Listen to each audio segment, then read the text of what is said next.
ሰላም ሰላም ጤና ይስጥልን ውድ የተከበራችሁ የቻናላችን ተከታታዮች በዛሬው ቪዲዮአችን ደግሞ እንግዲህ ሃው ቱ ራይት ላብራቶሪ ሪፖርት የሚለውን ኮምፕሊት ጋይድ ላይን ወይም ደግሞ እንዴት መጻፍ እንዳለባችሁ የምናሳያችሁ ይሆናል ማለት ነው። ለዚህ ቻናል ግን አዲስ ከሆናችሁ ሰብስክራይብ፣ ላይክ፣ ሼር እያደረጋችሁ አበረታቱን ማለት ነው። ቱዴይ ዊ ዲስከስድ አባውት ዘ ኮምፕሊት ጋይድስ ሃው ቱ ራይት ላብራቶሪ ሪፖርት ኢን ሳይንስ ላብራቶሪ፣ ኢን አግሪካልቸራል ላብራቶሪ፣ ኢን ሜዲካል ላብራቶሪ አስ ዌል አስ ኢን ኢንጂነሪንግ ላብራቶሪ ማለት ነው። በተለይ አግሪካልቸር የሚሆን በጤና ሳይንስ የሚሆን እንዲሁም ደግሞ በአፕላይድ ሳይንስ በተለይ ኬሚስትሪ፣ ባዮሎጂ ላብራቶሪ የምትሰሩ ተማሪዎች እንዴት ነው መጻፍ ያለባችሁ? ሪፖርት መጻፍ ያለበት እንዴት ነው? ኮምፕሊት ጋይድ ላይኑን በጣም ይጠቅማችኋል ብዬ ስላሰብኩ ይሄንን እንግዲህ ያላችሁ መጣው ማለት ነው። በዚህ መሰረት ላብራቶሪ ሪፖርታችሁን ብትሰሩ ውጤታማና እንዲሁም ደግሞ በግሬዳችሁ የተሻለ ግሬድ እንደምታገኙ ተስፋ አደርጋለሁ ማለት ነው። ተከታተሉ። ሶ ላብራቶሪ ሪፖርት ራይቲንግ ፎርማት ይላል ማለት ነው። ፎርማቱ እንዴት ነው መከተል ያለባችሁ ጋይድ ላይን ወይም ደግሞ ጀስት ሲኩዌንስ ምን ይመስላል የሚለውን ነው። ሶ ሌትስ ትራይ ቱ ሲ ዋት ዳዝ ዛት ሚን ላብራቶሪ ኦር ፕራክቲካል ሪፖርት ስንል ምን ማለት ነው? ሪፖርት የምናደርገው ዳት ሹድ ቢ ዘ ሪፖርት ኦር ዘ ላብራቶሪ ሪፖርት መስት ቢ ክሊር ራይት ኮንሳይዝ ኤንድ ዛት ዋት ዌል ኦርጋናይዝድ ኢን ስትራክቸር መሆን አለበት ማለት ነው። በተለይ ደግሞ በጣም ግልጽ የሆነና ግልጽ ከዛም ደግሞ በጣም ጥርት ያለ አጠር ያለ ከዛም አለፍ ሲል ደግሞ ስትራክቸሩ ወይም ደግሞ ቅደም ተከተሉን የጠበቀ መሆን አለበት። ስቱደንትስ አር ሪኳየርድ ቱ ራይት ላብራቶሪ ሪፖርት አባውት ኤክስፐሪመንት ኦር ፕራክቲካል ኮርስስ ፕራክቲካል ኮርሶች ሊሆን ይችላሉ፣ ኤክስፐሪመንት ሊሆን ይችላሉ፣ ወይም ደግሞ እኔ ላብራቶሪ ፕራክቲስ ሊሆኑ ይችላሉ ማለት ነው። ሶ ዚስ ጋይድ ሄልፕስ ቱ ራይት a good laboratory report and provides for scoring excellent grades or good grades in your laboratory courses or practical courses.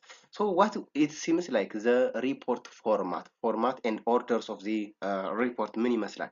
የመጀመሪያው እንግዲህ ምንድነው ከቨር ፔጅ ይኖራቸዋል ማለት ነው። you have to prepare a cover page of the ሪፖርት ፎርማት ከቨር ፔጁ ላይ ምን ሊኖር ይችላል ማለት ነው። የዩኒቨርሲቲው ሎጎ ይኖራል፣ የዩኒቨርሲቲው ስም ይኖራል፣ ከዛ ኮሌጃችሁ ወይ ዲፓርትመንታችሁ ትጽፋላችሁ ማለት ነው። ከላይ እኔ እንደጻፍኩት ማለት ነው። እዚህ ጋር እንደምትመለከቱ ለምሳሌ ሐዋሳ ዩኒቨርሲቲ ከሆነ ሐዋሳ ዩኒቨርሲቲ ኮሌጅ ኦፍ ጀስት ኢንጂነሪንግ ሳይንስ ከሆነ ኢንጂነሪንግ ሳይንስ፣ ሜዲካል ሳይንስ ከሆነ ሜዲካል ሳይንስ፣ ከዛ ዲፓርትመንታችሁን ትጽፋላችሁ። ሜይቢ ኬሚስትሪ ሊሆን ይችላል፣ ባዮሎጂ ሊሆን ይችላል፣ ወይም ደግሞ አኒማል ሳይንስ ወይም ደግሞ ፉድ ሳይንስ ሊሆን ይችላል፣ ኦር ዋትኤቨር ኤኒ ላብራቶሪ ሳይንስ ሊሆን ይችላል፣ ኦር ኤኒ ኢንጂነሪንግ ሳይንስ ላይክ ኬሚካል ኢንጂነሪንግ ሊሆን ይችላል። እሱን ትጽፋላችሁ ማለት ነው። ከጻፋችሁ በኋላ you have to write the list of students ማለት ነው። ሜቢ ኢት ሜቢ ግሩፕ ወርክ ሊሆን ይችላል። የተማሪዎችን ዝርዝር ትጽፋላችሁ ማለት ከዛ በኋላ ምንድነው የምትጽፉት? you have to write the titles of the report ሪፖርት ወይም ደግሞ የኤክስፐሪመንቱ ታይትል ምንድነው ርዕሱን ትጽፋላችሁ። then you have to put the objectives of the report ምንድነው ዓላማው ያ ሪፖርት ወይም ደግሞ ያ ፕራክቲካል ሴሽን የተሰራው ምን ለማየት ነው ማለት ነው። you have to write the objective then ቲዮሪ ትጽፋላችሁ። ስለዚህ ስለ ታይትሉ የሆነ ነገር ከመጽሐፍ ማየታችሁ ሊሆን ይችላል፣ ወይም ደግሞ ከኢንተርኔት ፈልጋችሁ ሊሆን ይችላል፣ ወይም ደግሞ any ማቴሪያልስ ፈልጋችሁ just you have to search and write ቲዮሪ ወይም ደግሞ የተወሰነ ነገር ሀተታ ትጽፋላችሁ ማለት ነው። the fourth thing is what material and reagent ማቴሪያል የተጠቀማችኋቸው ኢኩፕመንት ሊሆን ይችላል፣ እንደ በንሰን በርነር ሊሆን ይችላል፣ ወይም ደግሞ በርኒንግ ፊውል ሊሆን ይችላል፣ ወይም ደግሞ ጀስት ሳማ ወደ ታች የምናያቸው ይሆናል። ሪኤጀንት ኬሚካሎች ሰልፈሪክ አሲድ ልትጠቀሙ፣ አጋር ልትጠቀሙ ይችላሉ፣ ወይም ደግሞ አልኮል ልትጠቀሙ ይችላል። እነሱን ትጽፋላችሁ። the next one is what ፕሮሲጀር ነው።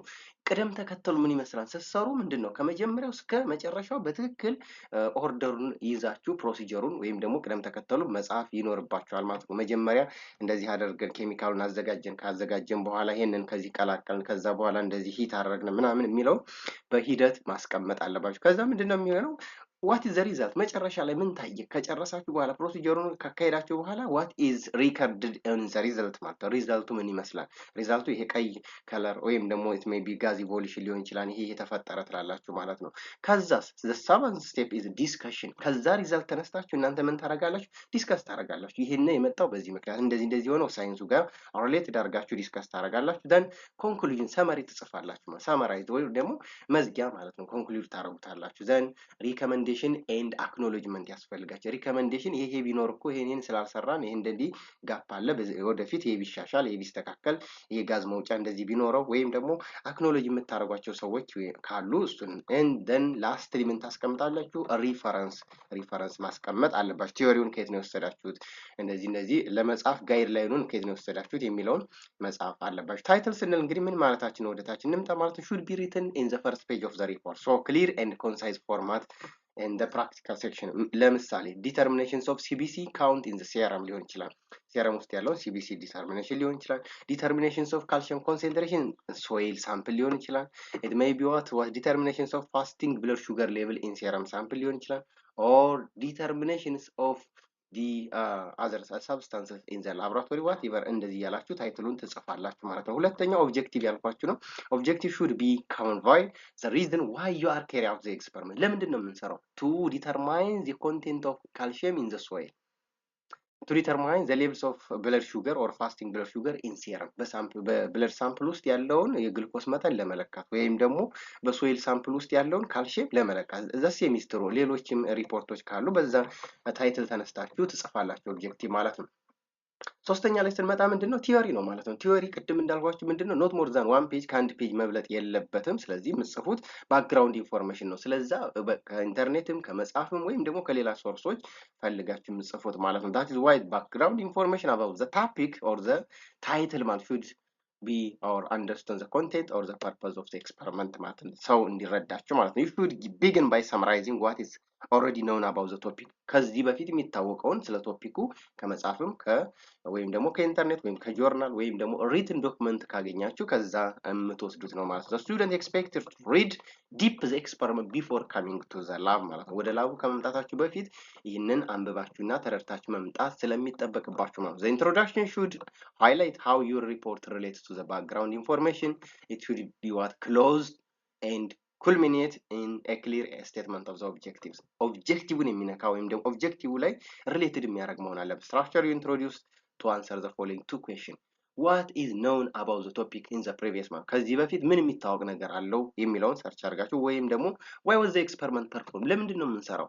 ለምን መስራት እንዳለብን የሚያሳይ ክሊር ስቴትመንት ታስቀምጣላችሁ። በአራተኛ ደረጃ የምናየው ምንድነው? ማቴሪያል ኤንድ ሬጀንት። ቅድም እንዳልኳችሁ ማቴሪያሎች ሊስት ኦፍ አፓራተስ ናቸው ወይም ደግሞ ኬሚካልስ ማለት ነው።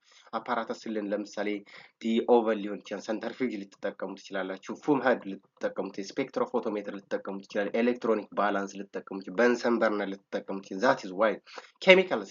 ሁለተኛው ምንድነው? ኬሚካል ኤንድ ሬጀንት የምንላቸው ሰልፈሪክ አሲድ ልትጠቀሙ፣ ናይትሪክ አሲድ፣ አጋር፣ አልኮል፣ አሴቶን፣ በፈር፣ ዋተር፣ ብለድ ልትጠቀሙ፣ ሴረም ሳምፕል ልትጠቀሙ ትችላላችሁ። ሬጀንት ላይ ኮንሰንትሬትድ ሃይድሮክሎሪክ አሲድ ኤንድ ሶፎር ልትጠቀሙ ትችላላችሁ። እነሱን የተጠቀማችሁ እያንዳንዷን መጻፍ መቻል አለባችሁ ማለት ማስቀመጥ አለባችሁ። ዋነኛው እንግዲህ the body of the report ተብሎ የሚጠራው ምንድነው? ፕሮሲጀር ነው። እዚህ ላይ ነው የእናንተ ስራ የሚገመገመው። እንደሚታየው እዚህ ላይ ፕሮሲጀር እና ሪዛልት ላይ ነው ማለት ነው። ሶ ፕሮሲጀር ስንል ምንድነው? ቅደም ተከተል ሂደቱ ምንድነው ያደረግነው? ኦልሬዲ ኬሚካሉን አዘጋጀን፣ ሬጀንቶች ሁሉ ተዘጋጅተዋል፣ ፕሮሲጀር ማን ነው እንትኖቹ እቃዎቹ ተዘጋጅተዋል። ከዛ በኋላ መስራት ነው የሚጠበቅብን ማለት። ስንሰራ እንዴት ነው የምንሰራው? ዲስክራይብ how you carry out your experiment and should provide reader to sufficient information and to replicate the experiment። ሌላ ሰው ወይም ደግሞ ሌላ ተማሪ እናንተ የሰራችሁትን በትክክል መድገም መቻል አለበት፣ ወይም ደግሞ ያን ተረድቶ ያስቀመጣችሁትን ፕሮሲጀር ተከትሎ መድገም መቻል አለበት ማለት። ክሊር የሆነ ወይም ደግሞ sufficient በቂ ኢንፎርሜሽን ማግኘት አለበት ማለት። structured method to provide step by step accounts of what you did when you perform the experiment። ኤክስፐሪመንቱን ስትሰሩ ምን ምን እንደሰራችሁ ስቴፕ ባይ ስቴፕ ማስቀመጥ ማለት ነው። ሶ ኦፍን ፕሬፈርድ ኢን ነምበር ስቴፕስ ራዘር ዛን ዋት ግራፊካል ናሬሽን። በግራፊካል ናሬሽን ላታስቀምጡ ይችላል፣ ወይም ደግሞ ፕሬፈርድ የሆነ በነምበር ወይም ደግሞ በግራፍ ልታስቀምጡም ትችላለ። ግራፍ ወይም ደግሞ በስዕል ማለት ነው። ሶ the procedure must be presented with past tenses, right? ፓስት ፓሲቭ ቴንስ ነው መቀመጥ ያለበት። ፓሲቭ ቴንስ ሆኖ ፓስት ነው ማለት ፓስት ፓሲቭ ቢኮዝ ዩ አር ፕሮቫይዲንግ ዲስክሪፕሽንስ ኦፍ ዋት ዩ ዲድ ፎር ዘ ሰርድ ፐርሰን። አሁን እናንተ ምን እንደሰራችሁ ከዚህ በፊት የሰራችሁ ያለፈ ስለሆነ እንደዚህ ሰርተን ነበር ነው የእናንተ ሪፖርት እያደረጋችሁ ያለው ለሶስተኛ ሰው።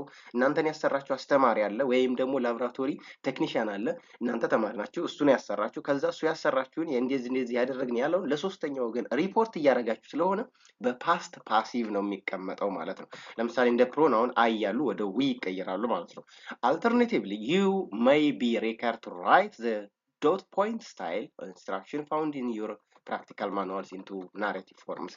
እንግዲህ ከማኑዋሉ ይኖራል። ከማኑዋሉ ያለውን ደግሞ እንደምትቀይሩታላችሁ ወደ ፓስት ፓሲቭ ትቀይራላችሁ ማለት ነው። ሳች ፎር ኤግዛምፕል ለምሳሌ ፕሮሲጀሩ ላይ ወይም ደግሞ ማኑዋል ላይ ያለው አድ 0.2 ሚሊሊትር አኮሌትስ ኦፍ ኢንዛይም ቱ ዘ ስታርት ሪያክሽን ኤንድ ኢንኩቤት ፎር 30 ሚኒት አት 25 ዲግሪ ሴልሺየስ ሊል ይችላል ማለት ነው። ይህንን ምን አድርጋችሁ ነው እንደዚሁ እንዳለ አይደለም የምታስቀምጡት። The reaction was started by adding 0.2 milliliters of enzyme and incubator for 30 minutes at 25 ዲግሪ ሴልሺየስ ማለት ነው። እዚህ ጋር እንደምታዩት ፓስት ፓሲቭ ተጠቀሙት ማለት ነው። ስለዚህ በዚህ አይነት መልክ ወደ ፓሲቭ ፓስት ፓሲቭ እየቀየራችሁ ፕሮሲጀሩን በቀደም ተከተል ታስቀምጣላችሁ ማለት ነው። ዲያግራም draw the correct steps of your experiment if the step up is what complicated ስቴፑ ወይም ደግሞ ቅደም ተከተሉ በጣም ኮምፕሊኬትድ እና ውስብስብ ከሆነ በምን ታስቀምጣላችሁ? በዲያግራም ልትጠቀሙ ትችላላችሁ ማለት ነው። that is why another option ማለት ነው። so the next one is result ነው። ሪዛልቱ ምን ይመስላል ወይም ደግሞ መጨረሻ ላይ ያገኛችሁት ውጤት ምንድን ነው ማለት ነው። about the word must be what about one page or 2 page ሊሆን ይችላል እስከ 300 word expected. So you present the finding of the experiment. ምን አገኛችሁ? ፋይንዲንጉ ምንድነው? ሪዛልቱ ምን ሆነ የሚለው ማለት ነው። and you have to present the result of your experiment in logical orders. በቅደም ተከተል ይሄን ስናደርግ ይሄ ተከሰተ፣ ከዛ ቀጥሎ ይሄንን አደረግን ይሄ ተከሰተ፣ just ይሄ ተመረ እንትን ታየ፣ ይሄ ምንድነው ይሄን አገኘን የሚለው ማለት depend on how much data you have. is better to summarize the result. ሪዛልቱን ሰመራይዝ ማድረግ መቻል አለባችሁ ማለት ነው። it describes to display result using tablet or table በቴብል ልትገልጹ ትችላላችሁ። maybe you are expected to write within graphs or equation ሊሆን ይችላል፣ scales ሊሆን ይችላል or figures ሊሆን ይችላል። በዚህ መልክ ወይም ደግሞ ናሬሽን ማስቀመጥም ትችላላችሁ ማለት ነው። tables and figures must have what titles ታይትል ሊኖራቸው ይገባል። ቴብል ሲሆን እንግዲህ ምንድነው ቴብል ከመጀመሪያ ላይ ነው የሚጻፈው ርዕሱ ወይም ደግሞ የቴብሉ ታይትል ቴብል 1 እንደዚህ ይላል። ግራፍ ከሆነ ደግሞ ከስር ነው ከግራፉ በታች ነው የሚጻፈው ታይትሉ ማለት ነው። so the title belongs to above the table and the figure become below the graph ማለት ነው the figure. don't replicate how you present the data. መደጋገም የለባችሁም። ግልጽ እና ምን መሆን አለበት ነው ኮንሳይዝ መሆን አለበት። ከደጋገማችሁ ጥሩ ስለማይመጣ ማለት ነው። if the data is in a table the same data must not be presented with graph. በቴብል ካስቀመጣችሁት ናሬት ወይም ደግሞ በጽሁፍ ማስቀመጥ የለባችሁም። በግራፍ እንደገና ማስቀመጥ የለባችሁም። ወይ በቴብል ወይ ደግሞ በጽሁፍ በናሬሽን ማስቀመጥ መቻል አለባችሁ ማለት ነው። the next one is seventh one is discussion ነው። አሁን እንግዲህ ያገኛችሁት ውጤት ሪፖርት አድርጋችኋል። ሪፖርት ካረጋችሁ በኋላ ዲስከስ ማድረግ አለባችሁ ወይም ደግሞ ኤክስፕሌን ማድረግ አለባችሁ። ከሳይንሱ ጋር ሪሌት እያደረጋችሁ ምን ማድረግ አለባችሁ? ኤክስፕሌን ወይም ደግሞ ኢንተርፕሬት ማድረግ አለባችሁ። so interpret, explain the finding and place them in the context of the background information. ከባክግራውንዱ ወይም ደግሞ ከኖርማል ኢንተርኔት ከመጽሐፍ ከጆርናል የምታገኛቸው ዳታዎች ጋር ሪሌት ማድረግ አለባቸው። የእናንተ ሪዛልት ኮንተን አርጓን ኢንላይን አርጓን ተመሳሳይ ነው ወይስ ተቀራራቢ ነው ወይስ በጣም ልዩነት አለው? ያ ያመጣበት ምክንያት ምንድነው የሚለውን ማሳየት መቻል አለባችሁ። therefore the discussion section will generally need to include reference ማስቀመጥ አለባችሁ። ይሄ እንደዚህ የሰሩ ሰዎች እንደዚህ ነበር፣ እኛ ስንሰራ ግን እንደዚህ መጣ፣ ሪፈረንሱን ታስቀምጣላችሁ ማለት ነው። የት አገኛችሁት? so therefore the discussion must have what reference, provide an explanation why the experiment proceeds this result. ለምንድን ይሄ ሪዛልት የመጣበት በጣም ቫሪድ የሆነ በጣም የተራራቀ ከሆነ ወይም ደግሞ የተቀራረበ የሆነው ለምንድን ነው የሚለውን መግለጽ መቻል አለባችሁ ማለት compare and contrast the result from the finding of other researchers or other ኤክስፐሪመንት ስቱደንት ሌሎች የሰሩት ተማሪዎች ወይም ደግሞ ከዚህ በፊት የሰሩ ሰዎች ጋር ሪሌት ማድረግ መቻል አለባችሁ ማለት ነው። ዶንት ሲምፕሊ ሪስቴት ዘ ሪዛልት። ሪስቴት ወይም ደግሞ ሪዛልቱን መጻፍ አይደለም። ዩ መስት ኢንተርፕሬት ዘ ዳታ። ሪዛልቱን ጽፋላችሁ ይሄ ነበረ ከዚህ በፊት የተሰራው ወይም ደግሞ እዚህ ሀገር የተሰራው ሪሰርች እንደዚህ ነበር፣ ከዛስ የኛ ዳታ ግን እንደዚህ የኛ ላብራቶሪ ሪዛልት ግን ይህን ይመስላል። ስለዚህ ምን ማድረግ አለብን? የተለያየበት ምክንያት ለምንድን ነው? የተመሳሰለበትስ ምክንያት ለምንድን ነው የሚለውን ኢንተርፕሬት ወይም ደግሞ ኤክስፕሌን ማድረግ መቻል አለባችሁ ማለት ነው። ሶ the next one is conclusion and summary ማለት ሰመራይዝ ማድረግ አለባችሁ። ከዛ በኋላ ምንድነው ሰመሪ ወይም ደግሞ ጀስት ከጻፋችሁት ዳታ ወይም ደግሞ ከቲዮሪውም እንዳለ ከሪዛልታችሁም ተነስታችሁ ሰመሪ ልጽፉ ትችላላችሁ። ጀነራሊ ከወሰዳችሁት ከኢንተርኔትም ካገኛችሁት እና ከእናንተ ሪዛልት ጋር ተነስታችሁ ሰመሪ ወይም ደግሞ ከአንድ ፔጅ ያልበለጠ ወይም ከግማሽ ፔጅ በቻላችሁ መጠን ግማሽ ፔጅ እስከ አንድ ፔጅ በደረሰ ነገር ሰመራይዝ ወይም ደግሞ ኮንክሉድ ማድረግ አለበት። the conclusion summarize the result and the interpretation of the experiment, summarize the finding and interpretation. the conclusion should be concise and brief ግልጽ መሆን አለበት። እጥር አድርጋ በቃ ሰዎች ሊረዱት መቻል አለባቸው ማለት ነው። conclusion should not introduce any new information አዲስ ነገር የምታስቀምጡት አይደለም። ከቲዮሪው ከሪዛልቱ ወይም ደግሞ ከዲስከሽን ወስዳችሁ የምታስቀምጡት እንጂ ከሪፖርቱ ወይም ከዚህ በላይ ከጻፍናቸው ውጪ ማምጣት መቻል የለባችሁም። nothing will be added a new information, rather you have to take from the background information or from the theory, from the experiment results and so forth. So the next and the ninth step is what recommendation. recommend ምን ይደረግ ነው? ምን ይደረግ recommendation ወደፊት የሚሰሩ ሰዎች ምን ማድረግ አለባቸው? እኛ እንደዚህ ገጥሞናል ወይ ደግሞ በርኒንግ አቃጥሎና እንደዚህ የሚል ነገር ሪዛልት ካለ clearly state what you suggest and what should be added to the laboratory. ላብራቶሪ ላይ የሚጎሉ እቃዎች ካሉ ኬሚካል ካለ እሱን ሪከመንድ ታረጋላችሁ ወደፊት ለሚሰሩ ሰዎች እንዲያሟሉና ወይም ደግሞ ያንን ተጠቅመው እንዲሰሩ ማለት ነው። the last and the 10th step is reference ነው።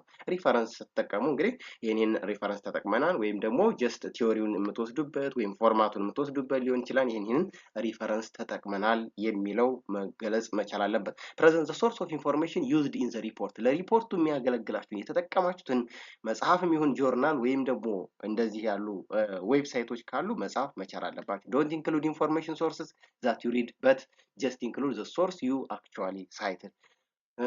ሪድ ያነበባችሁትን ብቻ ሳይሆን እንግዲህ መጽሐፉ ምንድነው ርዕሱን ነው የምታስቀምጡት ወይም ደግሞ ሶርሱን ሳይቱን ነው የምታስቀምጡት። the reference list must be presented in alphabetical order በአልፋቤቲካል ኦርደር ታስቀምጣላችሁ ማለት ነው። generally reference cited with Vancouver or ሃርቫርድ ነው። ይሄን ለሪሰርች ነው። ይሄን ያክልም ለላቦራቶሪ ይሄን ያክል አያስፈልግም። ብትችሉ ጥሩ ነው፣ ግን ይሄን ያክል ሪከመንድ አይደረግም ማለት follow the reference style consistently and write alphabetically ማለት ነው። This is all about the laboratory report guidelines. If you have any doubt, any concern, you are welcome. You can write the comment box, but you have to recommend to subscribe this channel for further information. ስለዚህ ይህንን ቻናል ሰብስክራይብ ማድረጋችሁን አትርሱ። ከዚህ ብዙ ነገር እንደምታገኙ ተስፋ እናደርጋለን። በያላችሁበት ሰናይ ጊዜ። ባይ ባይ።